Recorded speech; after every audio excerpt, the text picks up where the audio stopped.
संलग्न चित्र में गुटकों ए व बी के द्रव्यमान क्रमशः 10 किलोग्राम व 5 किलोग्राम हैं। गुटके सी का वह न्यूनतम द्रव्यमान ज्ञात कीजिए जो कि ए को फिसलने से रोक ले। ए तथा मेज के बीच स्थैतिक घर्षण गुणांक 0.2 है। ठीक है, इसमें स्थैतिक घर्षण गुणांक 0.2 दिया हुआ है। हमें इसका द्रव्यमान दिया हुआ है, इसका द्रव्यमान दिया हुआ है और इसका द्रव्यमान जो है हमें बताना है कितना होगा, ताकि ये जो है हमारा फिसल ना पाए।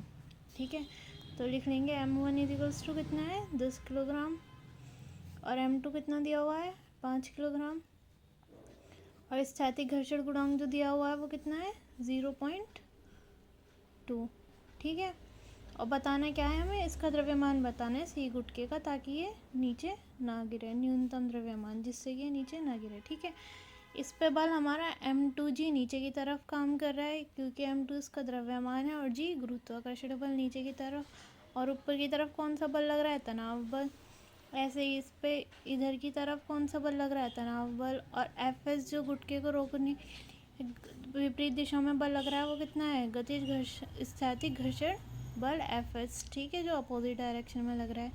ये प्रतिक्रिया बल r ऊपर की तरफ नीचे है, mg लगता है बल नीचे द्रव्यमान और गुरुत्वाकर्षण बल। लेकिन यहाँ पे कितने गुटके हैं, 2 गुटके हैं m और m1, तो इन दोनों का द्रव्यमान जोड़ के इंटू जी। ठीक है, अब इसके लिए इक्वेशन लिख लेंगे गुटके ए के लिए। ठीक है, तो यहाँ लिख लेंगे गुटके ए के लिए कितनी इक्वेशन हो जाएगी, t minus F S equals to 0 क्योंकि एक्सेलरेशन नहीं हो रहा है हमारा, या फिर t equals to F S लिख लो। ठीक है, तो t equals to F S. F S कितना होता है हमारा स्थैतिक घर्षण बल, F S equals to mu S R. ठीक है, आर कितना होता है हमारा प्रतिक्रिया बल एम जी। ठीक है, और नीचे कितना लग रहा है टोटल द्रव्यमान, तो कितना हो जाएगा m plus m1 into g. ठीक है, तो एफ एस की जगह क्या रख लेंगे mu s into m plus m1 into g. तो t इजिकल्स टू कितना आ जाएगा, ये वैल्यू एफ एस की यहाँ रख देंगे। ठीक है, mu s m plus m1 into g. ठीक है, ये हो गया हमारे पास इक्वेशन फर्स्ट। ऐसे ही गुटके बी के लिए लिख लेंगे। गुटके बी के लिए ठीक है, इस पे कितना लग रहा है, ऊपर तनाव बल लग रहा है T और m2g नीचे की तरफ लग रहा है, तो कितना हो जाएगा T इजिकल्स टू m2g। ये हो गई हमारी इक्वेशन सेकंड। अब इस तनाव बल की वैल्यू इसमें रख देंगे इक्वेशन फर्स्ट में।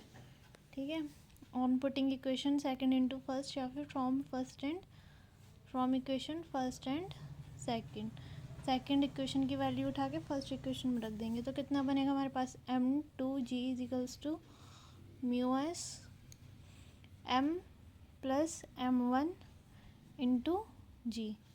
ठीक है, यहाँ पे g से g कैंसिल हो गया।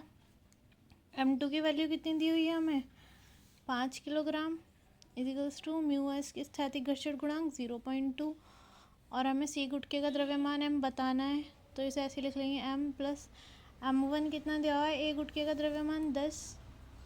ठीक है, अब इसको सॉल्व कर लेंगे, कितना जाएगा 5 equals to 0.2 m plus 0.2 into 10 करेंगे तो कितना आएगा 2, 2 गया 3 इजिकल्स टू 0.2 m। तो m इजिकल्स टू कितना आ गया 3/0.2। ठीक है, तो m इजिकल्स टू कितना आ गया हमारे पास 15 किलोग्राम। ठीक है, तो हमें न्यूनतम 15 किलोग्राम द्रव्यमान चाहिए जिससे कि हमारा गुटका सी जो है नीचे की तरफ फिसले ना। ठीक है।